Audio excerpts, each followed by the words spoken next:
BJP Rohtak Lok Sabha seat छोड़ रही है जेजेपी के लिए, और जेजेपी रोहतक के नाम से गठबंधन ही छोड़ रही है। लेकिन रोहतक लोकसभा क्षेत्र के हरियाणा में इस बार कुछ लोकसभा सीटों पर दिलचस्प मुकाबला देखने को मिल सकता है। उन कुछ सीटों में रोहतक की सीट भी शामिल है, जिसे हुड्डा परिवार का गढ़ माना जाता है। बीजेपी ने 2019 में इस गढ़ में सेंध लगाकर दीपेंद्र हुड्डा को पहली बार हार का स्वाद चखाया था। अब दीपेंद्र हुड्डा ने दावा किया है कि रोहतक सीट पर चुनाव लड़ने से बीजेपी और जेजेपी दोनों कतरा रही हैं। दुष्यंत चौटाला को रोहतक सीट ऑफर की गई थी, इसलिए उन्होंने बीजेपी से गठबंधन तोड़ लिया।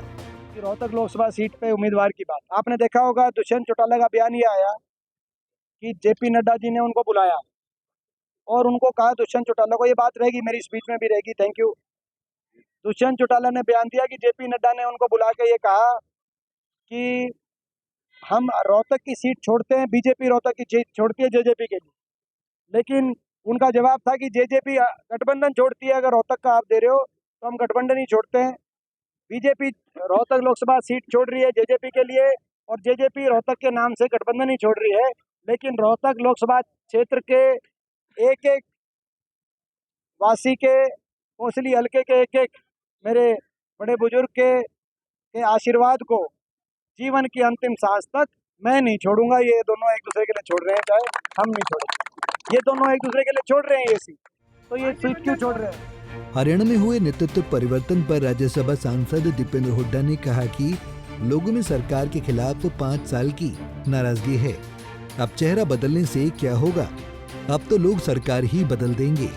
ये जो चेहरे बदलने की बात है, लोगों का रोष जो है हरियाणा कोने कोने में जो लोगों ने नाराजगी है, वो इस गठबंधन की सरकार के 5 साल के काम से है। वो नाराजगी, वो रोष कोई चेहरे बदल के जो है भाजपा से नाराजगी है, जजपा से नाराजगी है, इस बीजेपी जेजेपी खट्टर दुष्यंत सरकार से नाराजगी है, वो चेहरे बदल के कोई वो दूर नहीं की जा सकती। अब चेहरे क्या बदलेंगे?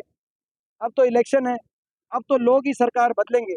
ये क्या चेहरे बता दें कि प्रदेश की हॉट सीटों में शुमार रोहतक लोकसभा सीट पर अभी तक किसी दल ने प्रत्याशी का ऐलान नहीं किया है।